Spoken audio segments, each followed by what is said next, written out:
역대급으로 긴 추석 연휴였던 것 같아요. 다들 잘 보내셨을 줄 믿습니다. 물론 연휴 가운데 출근하신 분들도 계시지만 그래도 추석의 시간을 빌어서 오랜만에 가족과 함께 따스한 시간을 보내셨기를 문안드립니다. 우리는 지난주에는 잠깐 가정에 대한 설교를 나눴고요. 오늘 다시 마태복음 7장을 보며 예수님의 산상설교의 남은 부분을 살펴보고자 합니다. 특별히 기도에 대한 내용을 또 한 번 나누려고 합니다. 여러분 중에는 아마 좀 물어보실 수도 있을 것 같습니다. 목사님, 7월부터 9월 첫 주까지 우리는 10주 동안이나 기도에 대한 설교를 하셨는데 아직도 기도에 대해서 하실 말씀이 남아있나요? 그렇게 기도가 중요한가요? 라고 되물으실 수도 있습니다. 제 대답을 드리자면 그 정도로 기도는 중요합니다. 왜냐하면 산상수훈 이 5장부터 7장까지 중에서도 예수님은 굉장히 많은 부분을 기도에 대한 내용으로 할애하시기 때문입니다. 하나님 나라의 백성으로서 그리고 그리스도의 제자로서 이 땅에서 말씀을 순종하면서 살아가는 삶에는 솔직히 말씀드리자면 기도 없이는 불가능합니다. 그래서 만약 저와 여러분이 이 일주일의 일상 속에서 기도를 놓치고 있다면 우리는 지금까지 올해 한 해 동안 5장부터 7장까지 우리가 봤던 산상수훈 하나님 나라의 백성의 삶에서는 조금 멀어져 있을 확률이 굉장히 높습니다. 그래서 예수님조차 6장에서 기도에 대해서 그렇게 긴 부분을 말씀하셨음에도 불구하고 오늘 7장에서 다시 한번 기도의 중요성에 대해 말씀을 하십니다. 오늘 우리는 기도에 대해서 세 부분을 살펴볼 겁니다. 첫 번째로는 기도의 기초. 기도의 기초는 무엇인가? 그리고 두 번째, 기도의 오해. 우리가 기도에 대해서 오해하고 있는 부분은 무엇인가? 그리고 마지막, 응답의 비밀에 대해서 이야기를 하겠습니다. 먼저 기도의 기초입니다. 오늘 우리가 읽은 마태복음 7장 그리고 특별히 이 7절은요, 목회자 그리고 목회자가 아니더라도 성도님들이 암송하는 기도의 가장 대표적인 구절입니다. 그런데 구하라, 찾으라, 두드리라. 그러면 우리는 뭐라고 생각하면 주신다, 찾을 거다, 열릴 거라는 공식을 우리가 인지하고 이 말씀을 봅니다. 그래서 우리는 이 말씀을 어떻게 해석하냐면은 하나님이란 대상을 애초에 우리에게 관심이 덜한 존재로 인식하게 합니다. 그렇지. 하나님은 나한테 그렇게 관심 쏟을 시간이 없으시지. 하나님은 우주를 다스리시지. 하나님은 모든 피조세계를 다스리시는 분인데 지금 나의 이런 24시간, 나의 이런 하찮은 일까지 크게 관심 가질 수 없는 분이지. 그러니까 하나님을 나에게 집중할 수 있도록 내가 노력해야겠다. 내가 하나님의 시선을 끌어야겠다. 그래서 하나님을 두드리고 하나님을 찾고 하나님을 더 열심히 구해야겠다 라고 생각하는 경우가 많습니다. 왜냐하면 우리 모든 사회의 모든 종교는 대부분 그들이 믿는 신은 필요한 것을 그냥 대놓고 구해 라고 이야기하기보다는 그들이 믿는 신에게 필요한 것을 요구하려면 그들이 원하는 그 신, 우상이 원하는 의식을 먼저 바치고 그리고 재물을 먼저 바치고 그리고 순종을 바쳐야만 그들이 믿는 신의 은총을 얻어낸다고 생각하는 게 대부분이기 때문입니다. 종교가 추구하는 기도의 기초는 우리를 그들이 믿는 신의 나라의 종으로 만드는 겁니다. 종은 뭐 해야 됩니까? 일해야죠. 노력해야죠. 열심을 다해야죠. 그 신을 달래야 됩니다. 그러나 예수님이 말씀하시는 기도의 기초, 복음이 말하는 기도의 기초는 전혀 다릅니다. 복음이 말하는 기도의 기초는 우리의 위치를 하나님의 집의 자녀로부터 출발시킵니다. 그래서 종에서 시작해서 뭔가 자녀의 신분을 주는 게 아니라 진짜 노예였지만 우리가 노력해서 이 자녀의 직분을 얻는 것이 아니라 하나님이 전적인 은혜로 우리를 자녀로 초대하시는 것. 이게 바로 기도의 기초입니다. 그래서 기도의 기초는 나의 노력에 달려있지 않습니다. 기도의 기본은 나의 열심에 달려있는 것이 아니라 하나님과 나의 관계에 달려있습니다. 이게 그 어떤 종교도 제시하지 않는 기도의 기초입니다. 복음은 너는 자녀이니 눈치 보지 말고 너가 구하고 싶은 것을 그냥 구하면 된다라고 이야기합니다. 부모와 자녀의 관계는 그 다른 어떤 관계와도 다른 점이 하나가 있습니다. 그것은 뭐냐면 구하는 것에 거리낌이 없다는 거예요. 눈치 볼 필요가 없습니다. 그냥 구하면 됩니다. 그 어떤 다른 관계는 그냥 구하면 이상해집니다. 그러나 부모와 자녀의 관계에서만큼은 자녀가 아빠에게, 엄마에게 마음껏 눈치 보지 않고 구할 수가 있습니다. 가장 쉽게 이번 주에도 제가 일주일 동안 셀 수 없이 겪은 예를 한번 들어드리겠습니다. 저에게는 이제 24일이 되면 두 돌이 되는 아들이 있습니다. 김하율이라는 어린이죠. 이제 어느 정도 여러분도 아시다시피 말을 조금 잘합니다. 걸을 수 있죠. 그리고 무엇보다 이제 힘을 쓰기 시작합니다. 하율이는 일주일 내내 거의 모든 일에 엄마를 가장 먼저 찾습니다. 책 읽어줘, 같이 자고 싶어, 밖에 나가고 싶어, 이럴 때 모든 것에 엄마를 찾습니다. 그런데 유일하게 엄마가 있어도 혹은 할머니 집에 가도 저를 유일하게 가장 먼저 찾는 일이 하나가 있습니다. 아빠, 응가했어요. 응가 치울까? 엄마가 치워주려고 해도 하율이는 아빠랑 치울 거야. 할아버지 집에 가서 할아버지가 치워주려고 해도 아빠랑 치울 거야를 반복해서 이야기합니다. 만약에 하율이가 아니라 여기 계신 여러분들이 저에게 목사님, 진짜 죄송해요. 오늘 예배 중에 제가 응가를 한 것 같아요. 라고 말씀하시면 아내를 포함해서요. 저는 솔직히 죄송해요. 굉장히 난감할 것 같습니다. 물론 저는 여러분을 사랑합니다. 그런데 조금 애매해질 것 같아요. 물론 여러분이 대소변을 받아내지 못해서 간병이 필요한 경우라면 저는 진짜로 여러분의 대변을 치워드릴 용의가 있습니다. 믿지 않으시네요. 할렐루야. 그러나 하율이는 다르죠. 하율이는 민망해하지 않습니다.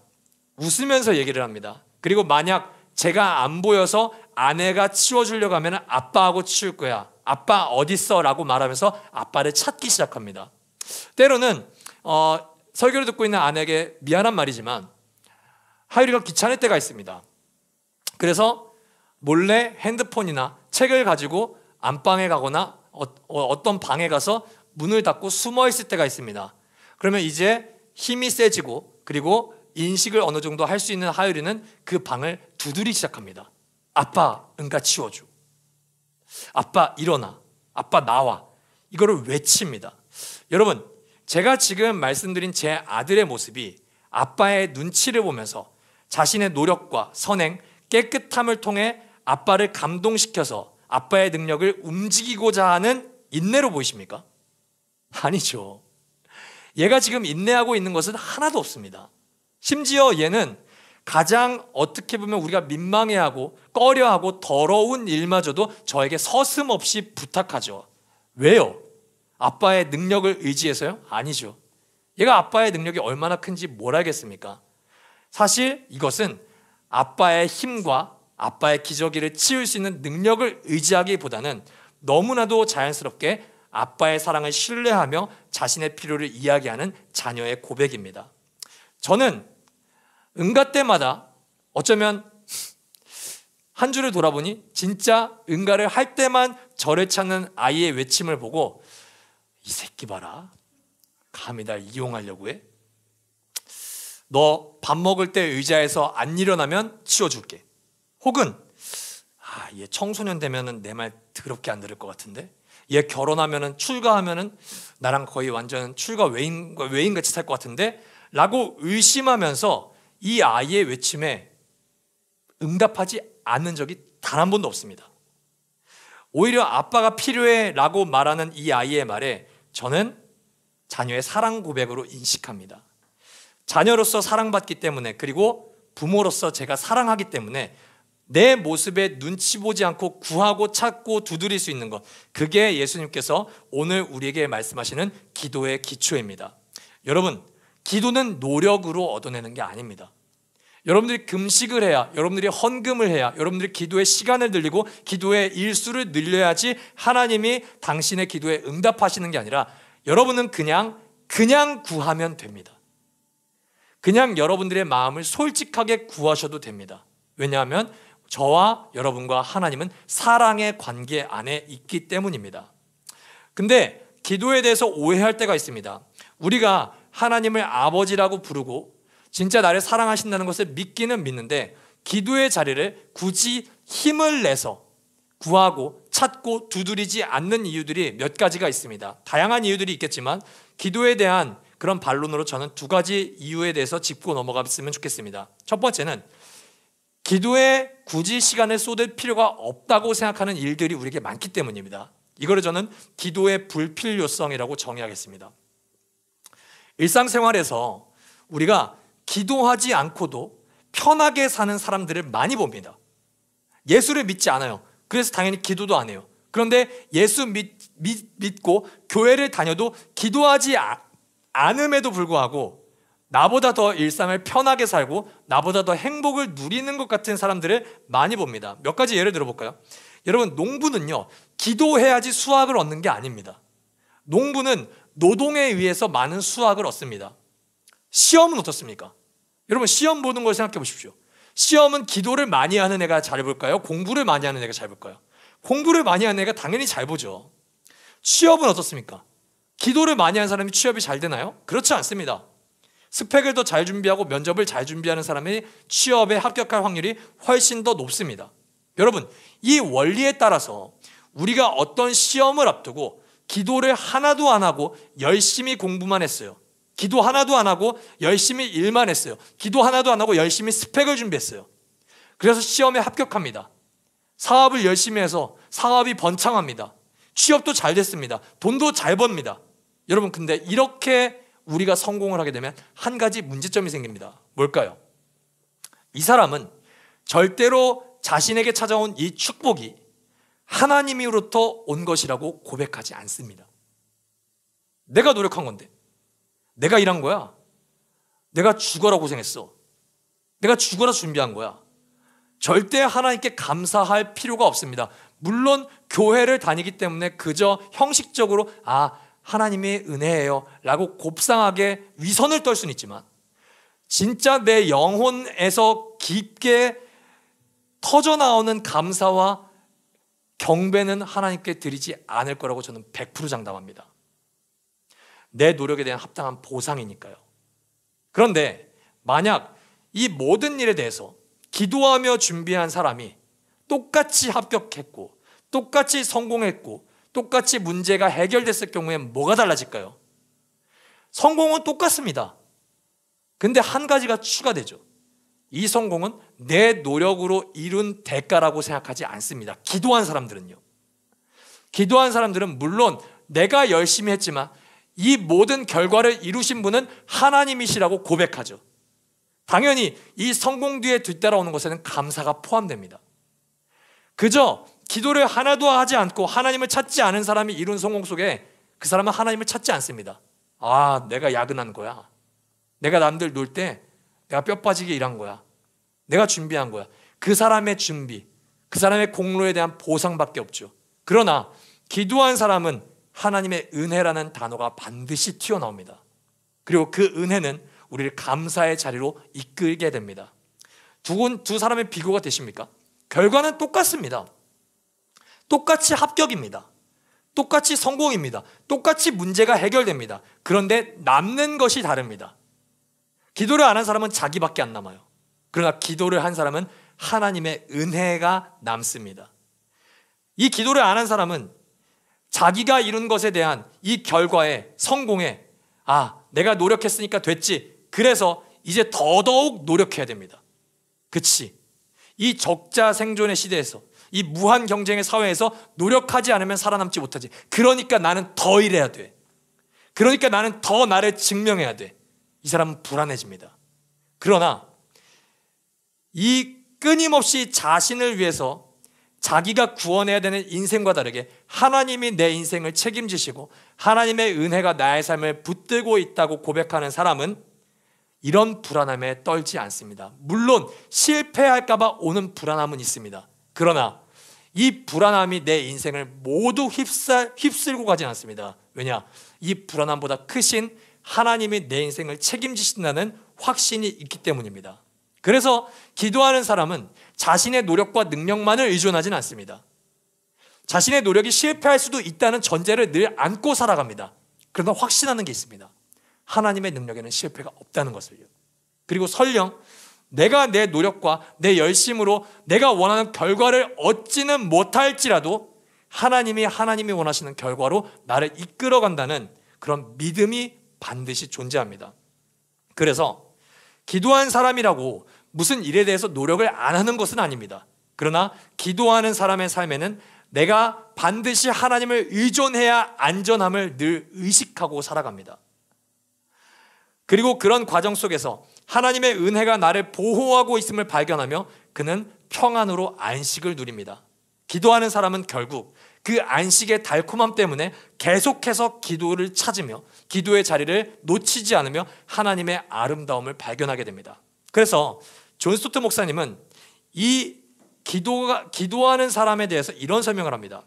우리가 일용할 양식을 위해 기도하는 것은 그렇게 하지 않으면 굶주릴지 두려워서 하는 것이 아니라 수많은 사람이 일용할 양식을 위해 기도하거나 식사 전에 감사기도를 하지 않고서도 일용할 양식을 얻음으로 궁극적으로 그것이 하나님께로부터 온다는 것을 알기 때문이며 우리가 하나님의 자녀로서 그분께 물리적으로 의존하고 있음을 늘 인정하는 것이 적절하기 때문이다. 여러분, 하나님을 의존하십시오. 그러면 하나님이 주시는 평안을 선물로 얻을 수가 있습니다. 그게 바로 기도의 첫 번째 유익입니다. 두 번째입니다. 두 번째, 우리의 기도를 방해하는 요소는 기도해도 어차피 안 되더라. 사실 첫 번째 이유보다 두 번째 이유는 우리를 더욱더 기도하지 않게 만듭니다. 기도해도 어차피 안 되는데 왜 기도해요, 목사님? 이라고 문제를 제기하실 수 있습니다. 저는 실제로 그런 이야기를 많이 듣고 삽니다. 먼저 제가 여러분들께 말씀드렸던 내용이 기도를 하지 않아도 응답이 되었을 때라고 가정한다면 이번에는 정반대죠. 기도해도 되지 않을 때. 예를 들면 이런 겁니다. 이직을 준비하는 사람이 취업에 합격해달라고 기도합니다. 노력도 했습니다. 근데 취업이 안 되죠. 병이 있는 사람이 하나님께 열심히 기도도 하고 말씀도 했고 그리고 선행도 실천하는데 병이 안 났습니다. 지금 피부병을 앓고 있는 김영훈처럼요. 연애를 위해서 더 열심히 예배드리고 그리고 좋은 사람을 만나려고 노력하는데 연애가 안 됩니다. 평화를 위해 기도했는데 전쟁이 일어납니다. 한 사람과의 관계를 회복시켜달라고 기도했는데 더 틀어져 갑니다. 여러분, 왜 이런 현상이 발생하는 걸까요? 하나님은 내가 열심히 특별히 죄를 짓는 것도 아니고 정말 하나님을 더욱더 붙들고 구하고 찾고 두드리는데 왜 하나님께서는 나의 기도에 응답하여 주시지 않는 걸까요? 뭐라고 생각하십니까?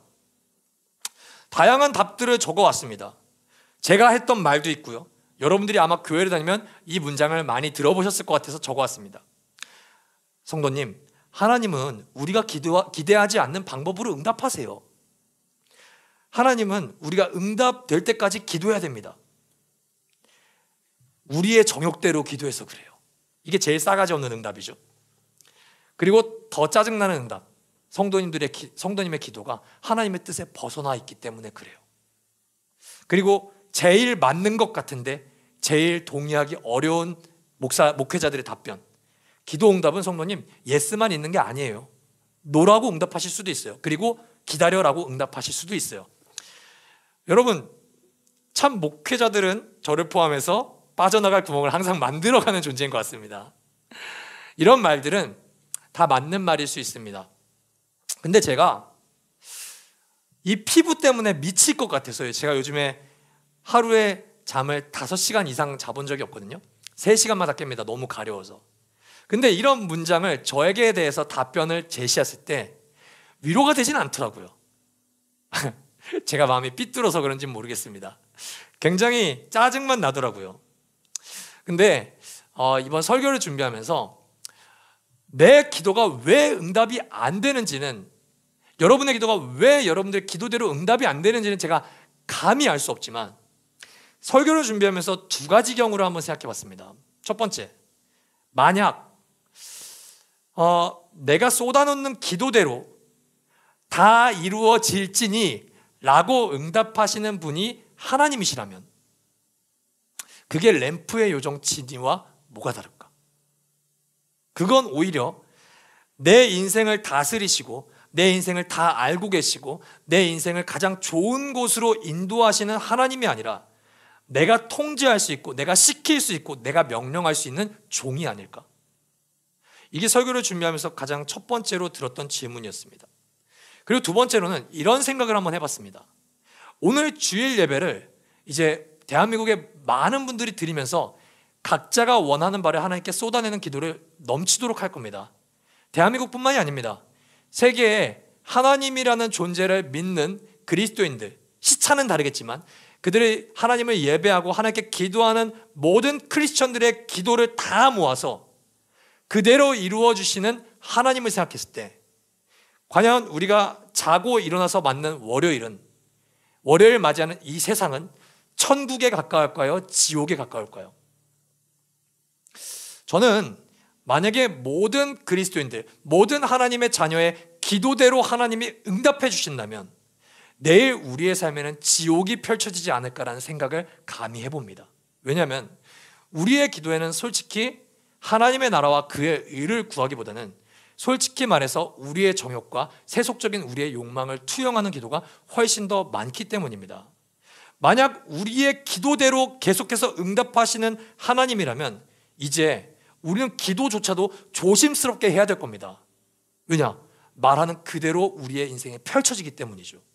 그거는 굉장히 어떻게 보면 행복한 것과 동시에 불안한 겁니다. 왜냐? 우리는 그것이 선인지 악인지 분별할 수 있는 지혜가 사실 없기 때문입니다. 그래서 알렉 모티어라는 신학자는 이런 고백을 했습니다. 우리가 무엇을 구하든 하나님이 주시겠다고 약속하셨다면 나는 절대 다시는 기도하지 않겠다. 하나님께서 뭔가를 구하려는 나 자신의 지혜에 대해 충분히 확신하지 못하기 때문이다. 당신도 곰곰이 생각해보면 그 말에 동의할 것이다.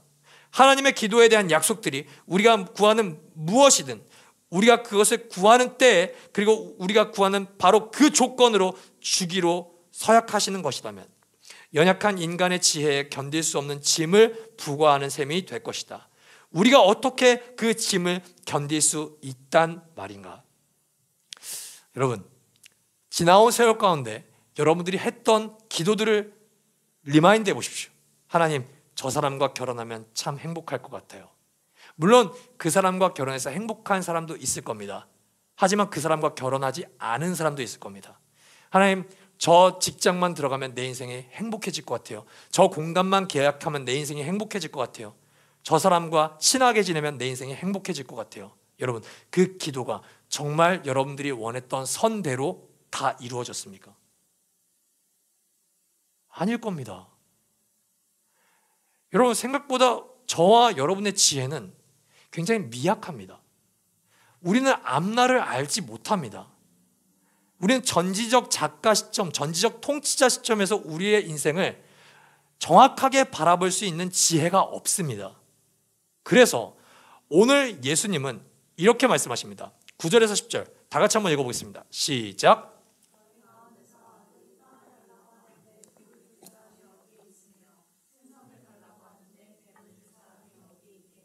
아멘. 여러분, 이거는 어떻게 보면 우리 기도의 최대한의 안전장치입니다. 왠지 설명을 드리겠습니다. 이 구절에 보면은 우리가 그냥 이 문장만 보면 이렇게 해석합니다. 하나님은 내가 좋은 것을 달라고 하면은 나쁜 것을 안 주실 거야 라고만 해석을 합니다. 그런데 우리가 이거를 이 지역과 문화적인 측면을 함께 고려해야 되는 문맥입니다. 자, 우리는 사실 성지순례를 가본 사람이 계시는지 모르겠습니다. 팔레스타인이라는 광야로 가면요, 돌이 빵처럼 생겼습니다.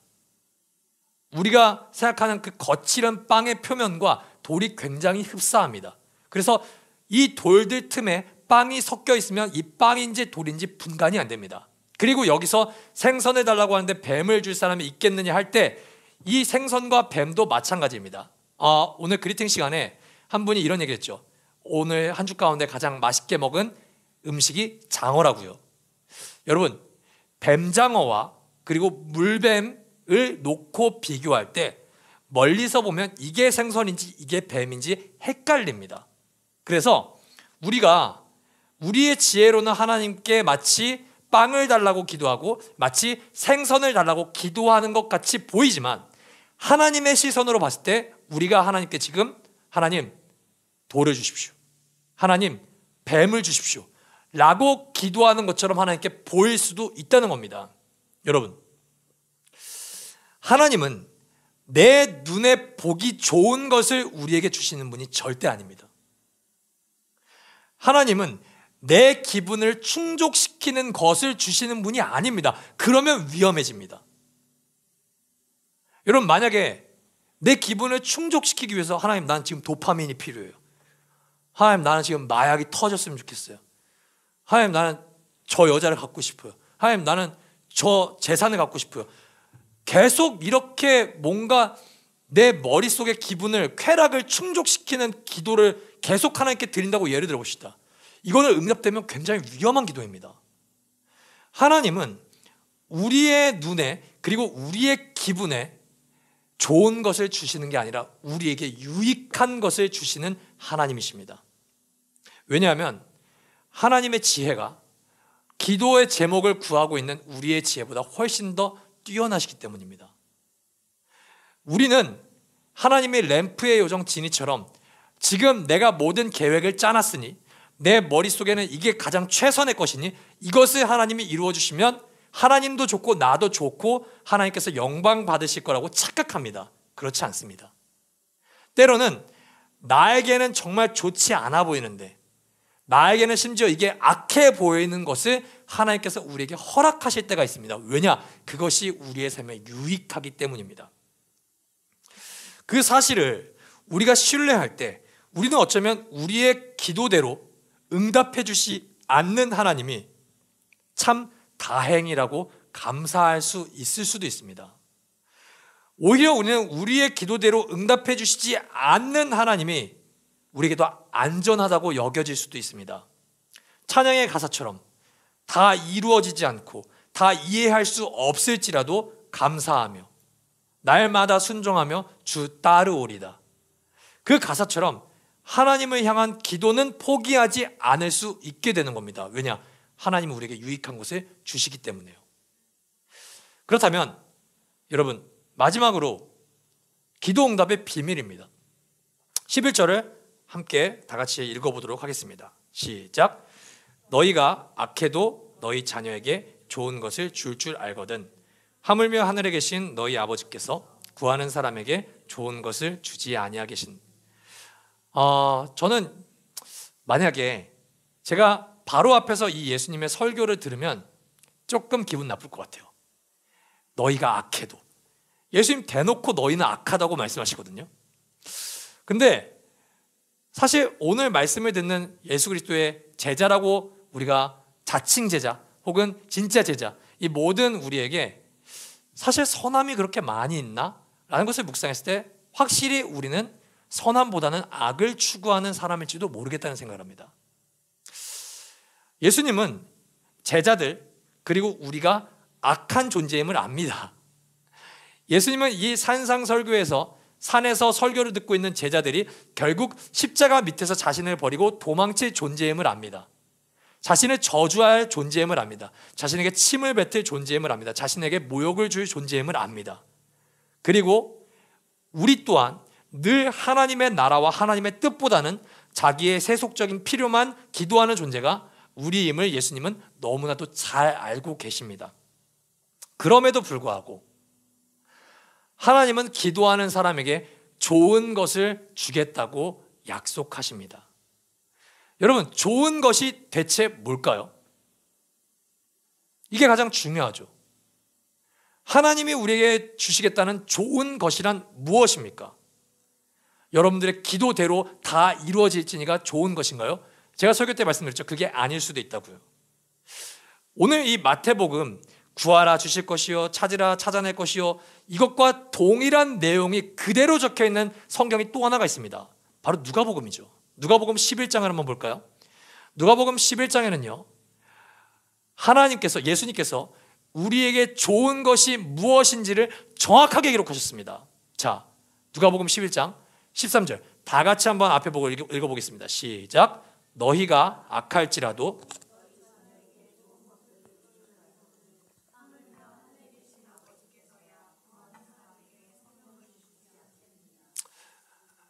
하나님께서는 우리가 소원하는 좋은 것보다 훨씬 더 좋은 것을 우리에게 선물로 주십니다. 뭐요? 성령님이요. 하나님 자신을 우리에게 주시겠다고 하나님은 약속하고 계세요. 예상은 했지만 제가 이 설교를 한 3번 정도 읽어보면서 이렇게 말할 때 여러분들이 저를 어떤 표정으로 바라볼까라고 제가 한번 시뮬레이션을 돌려봤었습니다. 역시 그 표정입니다. 뭐야 목사님, 시시한데? 별거 없네. 이렇게 생각하시는 분이 계실 수도 있습니다. 혹은 뭐야 김영호 목사, 또 역시 그놈의 하나님 나라, 내 개인적인 기도는 하지 말고 하나님의 나라와 이웃을 위해서 또 기도하라고 하는 거군 이라고 생각하실 수도 있습니다. 여러분 아닙니다. 오해하지 마십시오. 하고 싶은 대로 다 기도하세요. 돈을 주세요 하나님, 기도하세요. 취직을 주세요 하나님, 기도하세요. 연애를 하고 싶어요 하나님, 기도하세요. 이 지긋지긋한 피부병을 좀 고쳐주세요 하나님, 기도하시라고요. 저와 여러분을 비롯해 대부분의 그리스도인들은 사실 하나님 아버지, 하나님 예수 그리스도, 성령 하나님의 존재를 사랑하기보다는 하나님의 능력을 사랑하는 경우가 굉장히 많습니다. 그것을 때로는 저도 인정합니다. 그래서 우리는 늘 항상 하나님의 얼굴을 바라보는 것이 아니라 하나님의 손을 바라보고 있습니다. 뭐 갖다 주실까? 그래서 그분의 미소를 우리가 바라보지 못합니다. 그게 7장 6절에서 거룩한 것을 개에게 주지 말고 너희의 진주를 돼지 앞에 던지지 말아라. 그들이 발로 그것을 짓밟고 되돌아서서 너희를 물어뜯을지도 모른다의 해석입니다. 대부분 이 본문을 뭐라고 해석하냐면 복음을 듣지 못하는 사람에게 괜히 복음을 전하지 마세요라고 해석하는데 그게 정확한 의미는 아닙니다. 물론 그렇게 해석하는 게 잘못됐다고 말할 수도 없지만요. 이 본문은 정확히 진주의 존재를 깨닫지 못하는 돼지를 비유하는 말입니다. 우리는 복음을 뭐라고 생각할까요? 예수 그리스도를 여러분 뭐라고 생각하십니까? 성령님을 여러분에게 어떤 존재로 인식하나요? 대부분 우리는 기도할 때마다 하나님을 우리의 필요에 응답하시는 도우미로 생각합니다. 내가 할 수 없어. 그러니까 당신은 지금 나에게 당신의 전지전능한 능력을 빌려주세요. 도움이요. 유용한 존재요. 그래서 우리는 진주, 이 복음, 이 하나님을 아름답다고 생각하지 않습니다. 필요하면 예수님을 갖다 쓰고 필요 없어요. 지금 내 능력으로 할 수 있어요. 그때는 예수님을 멀리하죠. 그러나 진주는 그런 존재가 아닙니다. 하나님은 보배로운 분입니다. 그 사랑은 너무나도 영광스러운 존재입니다. 세상이 줄 수 없는 아름다움을 우리에게 선사합니다. 여러분에게 진주 하나를 드린다고 가정했을 때, 가장 최상급의 진주를 여러분에게 드린다고 가정했을 때, 여러분 그게 여러분에게 쓸모가 있나요? 쓸모가 없다고 해서 버린다면 어쩌면 우리는 돼지처럼 예수 그리스도를 인식하고 있는지도 모릅니다. 돼지에게 진주는 필요가 없습니다. 먹을 거나 가져와요. 돈이나 가져오라고. 그거는 예수님을 돼지와 같이 바라보는 시선입니다. 그러나 진주와 같이 아름다운 분으로 예수님을 인식할 때는 예수님이라는 존재가 완전히 달라집니다. 내가 뭘 해주지 않아도 이 아름다움에 압도됩니다. 나를 향한 사랑, 나를 향한 은혜, 그것에 기뻐하기 시작합니다.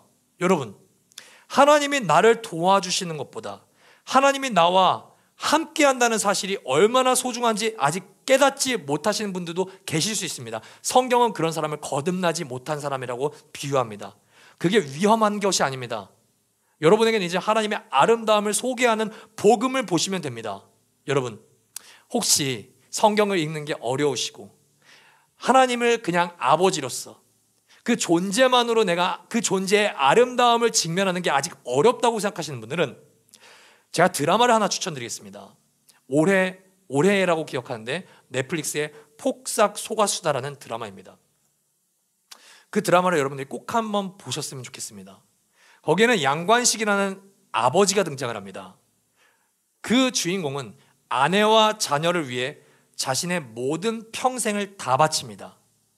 그리고 그 자녀들은 아버지를 맨 처음에는 나의 필요를 충족시키는, 돈을 갖다 주고 내가 어려움에 있으면, 위기에 처했으면 내 어려움에서, 위기에서 나를 건져내주는 도우미 정도로 인식합니다. 건강, 재산, 자존심을 비롯한 자신의 일생, 양관식이란 인물은 자신의 모든 것을 가족에게, 자녀에게 바칩니다. 근데요, 맨 처음에는 이 아빠를 도우미 정도로만 인식했던 자녀들이 이제 아빠의 진 면모를 보기 시작합니다. 결혼식장에서 아빠의 흰 머리를 보기 시작합니다. 아빠의 굽어가는 등을 보기 시작합니다. 그때 이 딸 금명이가 결혼식장에서 자신의 장면을 회상하면서 그녀는 이런 말을 합니다. 내가 외주를 탈 때마다 아빠는 그물을 펼치고 서 있었다. 떨어져도 아빠가 있다. 그 한마디가 얼마나 든든했든지. 아빠 여기 있어. 그러니까 다 너 하고 싶은 대로 해. 너 하고 싶은 대로. 아빠의 겨울에 나는 녹음이 되었다. 그들의 푸름을 다 먹고 내가 나무가 되었다. 관식의 자녀들은 시간이 흐르면 흐를수록 관식이 뭘 잘해줘서가 아니라 나와 함께 아빠로서 있는 관식이란 존재의 소중함을 깨닫기 시작합니다. 한 주 동안 설교를 준비하며 이 대사를 묵상하고 새벽에 설교문을 작성하는데 피부병 때문에 이 잠 못 드는 불안감과 깨어나는 공포 속에서 하나님 앞에 엉엉 울었습니다. 그들의 푸름을 다 먹고 내가 나무가 되었다는 이 말에 우리가 하나님을 구하고 찾고 두드리는 것이 아니라 어쩌면 아버지 되시는 하나님이 먼저 우리를 구하고 찾고 두드리는 것이 내 인생의 모든 주마등처럼 흘러갔기 때문입니다. 여러분, 우리가 악함에도 불구하고 하나님은 우리에게 돌이 아니라 떡을 주실 것이라고 말씀하십니다. 뱀이 아니라 생선을 주실 것이라고 약속하십니다. 그 이유가 뭔지 여러분 생각해 보신 적이 있습니까? 우리는 악한데도 불구하고 왜 하나님은 우리에게 떡을 주실 수밖에 없고 왜 하나님은 우리에게 뱀이 아니라 생선을 주실 수밖에 없을까요? 악함이라고는 단 하나도 찾아볼 수 없는 선하신 존재가 그 좋은 성령이라는 분에게 이끌려 우리 대신에 떡 대신 돌을 받고 생선 대신에 뱀을 받으셨기 때문입니다. 마태복음 4장 1절에서 3절에는 이런 이야기가 있습니다. 그 즈음에 예수께서 성령에게 이끌려 광야로 가셔서 악마에게 시험을 받으셨다. 여러분, 예수님은 성령에게 좋은 것을 받으시는 분이 아니라 뱀인 악마를 받으셨습니다. 40일을 금식하시죠. 시장하시죠. 그때 사탄이, 뱀이 와서 뭐라고 시험합니까? 예수께 말하였다. 너가 하나님의 아들이거든 이 돌들에게 빵이 되라고 말해보아라. 예수님은 하나님의 아들이십니다. 그는 하나님이십니다. 이 모든 돌을 모든 빵으로 반드시 능력이 그에게는 있었습니다. 그는 사탄에게 엎드리지 않고도 세상의 모든 나라와 그 영광을 취할 수가 있습니다. 그러나 그는 그 굶주림 속에서도 끝내 무엇을 선택합니까? 돌을 선택합니다. 왜요? 그는 이 모든 나라와 그 영광을 소유하지 않고 십자가를 선택합니다. 왜요? 우리에게 영원한 빵과 영원한 하나님의 나라를 우리에게 영원토록 주시기 위해서입니다. 할렐루야. 요한복음 6장 51절을 함께 읽고 설교를 좀 마무리하도록 하겠습니다. 나는 하늘에서 내려온 살아있는 빵이다. 이 빵을 먹는 사람은 누구나 영원히 살 것이다. 내가 줄 빵은 나의 살이다. 그것은 세상에 생명을 준다. 할렐루야. 그들의 푸름을 먹고 내가 나무가 되었듯이 그리스도의 몸과 피, 그리스도의 죽음을 먹고 나는 하나님의 자녀로서 생명을 얻습니다. 그렇게 가장 좋은 하나님 자신, 성자 예수 그리스도, 그리고 우리 안에 영원히 거하시는 성령 하나님을 우리가 가장 좋은 선물로 받았음에도 불구하고 어쩌면 저와 여러분은 여전히 하나님을 유용한 존재로만 생각합니다. 하나님, 난 당신이 지금 필요합니다. 난 나는 당신의 손이 필요합니다. 당신의 능력이 필요합니다. 나는 당신을 지금 이용하고 싶습니다. 물론 이용하고 싶다고 기도하는 사람은 아무도 없습니다. 그러나 우리의 기도를 되돌아보면 항상 우리 마음에 깔려있는 것은 하나님 일하십시오. 우리는 기도로 하나님을 구하고 찾지 않습니다. 우리는 기도로 하나님의 가슴을 두드리지 않습니다. 여러분, 그러나 마지막으로 그리스도를 보십시오. 누가복음 15장 4절에서 예수 그리스도의 모습이 이렇게 묘사됩니다. 너희 가운데서 어떤 사람이 양 100마리를 가지고 있는데 그 가운데서 한 마리를 잃으면 99마리를 들에 두고 그 잃은 양을 찾을 때까지 찾아다니지 않겠느냐. 보아라, 내가 문 밖에 서서 문을 두드리고 있다. 누구든지 내 음성을 듣고 문을 열면 나는 그에게로 들어가서 그와 함께 먹고 그는 나와 함께 먹을 것이다. 오늘도 그는 자신의 능력이 아닌 자기 자신을 주시기 위해, 하나님 기도 필요 없어요, 기도 안 해도 나의 노력으로 먹고 살 수 있어요 라고 하나님께 마음을 두지 않는 우리를 찾으십니다. 구원을 위해서라면 사실 우리가 문을 두드리고 우리가 예수 그리스도를 찾고 우리가 끊임없이 그를 구하며 구원받을 만한 자격과 노력과 능력을 갖추라고 예수님에게 말을 드려야 하는 우리가 오히려 예수님께 내가 너에게 가장 좋은 것을 줄 테니 제발 마음을 열어달라고 예수 그리스도께서는 오늘도 우리의 마음의 문을 두드리고 계십니다. 여러분, 이런 존재가 바로 우리가 믿는 우리의 구주 하나님이십니다. 오늘도 악한 우리를 먼저 구하시고 우리를 먼저 찾으시고 우리의 마음을 먼저 두드리시는 그리스도께로 나아오십시오. 그분은 우리의 삶을 위해 우리에게 좋은 것을 주시는, 그의 능력을 주시는 분이 아닙니다. 그분은 자신을 주시는 분입니다. 자신의 생명을 주시는 분입니다. 자신의 죽음마저도 우리에게 주시는 하나밖에 없는 하나님의 어린 양이십니다. 그 아름다운 사랑, 그 아름다운 은혜, 그 아름다운 영광을 예수 그리스도의 얼굴을 볼 때 우리는 직면할 수 있게 됩니다. 그것이 우리의 가장 최고의 기도 응답입니다. 온 마음을 다하여 우리를 찾고 우리를 구하고 우리의 마음을 두드리고 계신 예수 그리스도의 얼굴을 향하여 우리도 온 마음을 다하여 찾아가기를 예수 그리스도의 이름으로 축복합니다. 우리 함께 찬양하고 기도하겠습니다.